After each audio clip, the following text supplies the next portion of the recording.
추석 연휴 기간에 방송된 한국의 프로그램에 일본이 지금 분노하고 있습니다. 2006년 이치로의 망언을 소개하는 장면과 출연진들의 반응이 화제가 되고 있습니다.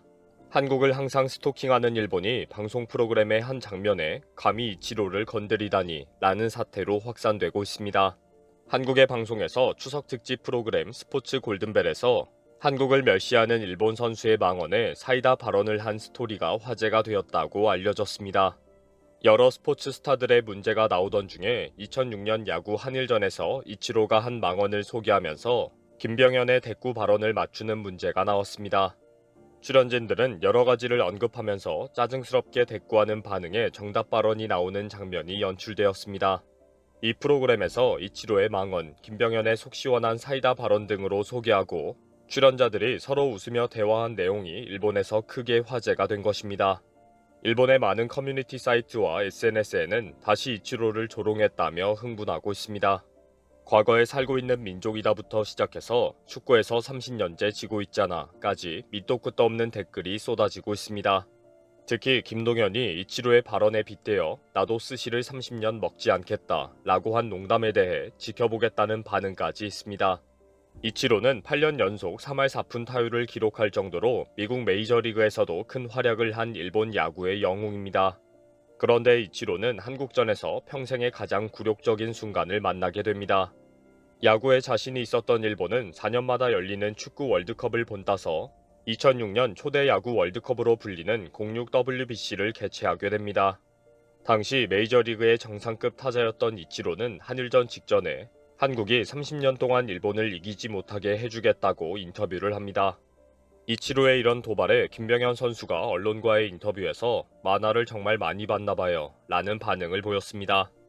당시 경기는 0대2로 일본이 리드한 상황에서 1점을 따라붙고 8회 초에 이승엽 선수가 투런 홈런을 치면서 3대2로 역전을 하게 됩니다. 그리고 9회 말 투아웃에서 이치로가 올라왔는데 박찬호가 내야 플라이로 막으면서 역전승을 거두게 됩니다.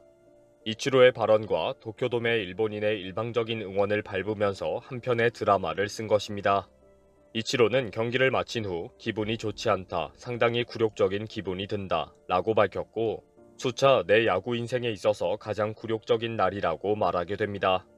김병현과 이치로는 메이저리그에서 수차례 만난 적이 있습니다. 김병현과 이치로는 2001년 7월 16일 세이프코 필드에서 첫 번째 대결로 만나게 됩니다. 당시 애리조나가 5대3으로 시애틀을 이기고 있던 9회 말에 타자를 2명 잡고 마지막 카운트에 이치로가 올라왔습니다. 중계 영상에는 이치로를 상대로 여유있게 웃고 있는 김병현의 모습이 계속 클로즈업 되었습니다. 결국 김병현은 2대1 상황에서 네 번째 공으로 정면 승부를 하며 가운데에 던집니다. 이때 이치로는 스피드에 눌려서 바로 내야 플라이로 아웃되며 경기가 끝이 났습니다. 김병현은 시즌 7호 세이브를 하며 동료들의 환호를 받고 기대가 높았던 타자 이치로는 쓸쓸하게 뒤돌아서는 모습이 연출되었습니다. 이치로는 자신의 자서전에서 김병현에 대해 특별히 언급을 길게 했습니다. 한국 투수 중에는 김병현 선수가 기억에 남아있다. 다른 투수들은 타자와 타이밍 싸움을 한다. 그러나 김병현은 기싸움을 하는 것 같았다. 내가 어느 쪽에 강한지는 아예 관심이 없어 했다. 그냥 자신이 잘 던지는 것을 던졌다. 이렇게 언급하면서 그래도 안타를 쳐본 적이 있지 않느냐는 질문에 대답하면서 투수 중에는 홈런을 쳐도 두려운 선수가 있고 삼진을 당해도 자신감이 있는 투수가 있다. 솔직히 김병현은 모든 메이저리그 타자들에게 항상 무서운 투수였다. 한국은 야구 역사상 가장 통쾌한 WBC 대회였고 마운드에 태극기가 개양되어 역사의 치욕으로 기억하고 있는 일본입니다. 지금 이 순간에도 김병현의 발언에 흥분하며 분노하고 있는 일본인들은 SNS에서 끝도 없는 혐한 글을 올리고 있습니다. 한국을 스토킹하며 흥분과 분노와 짜증에 오락가락하는 일상을 보내는 일본입니다. 이번 영상은 여기서 마치겠습니다. 시청해주셔서 감사합니다.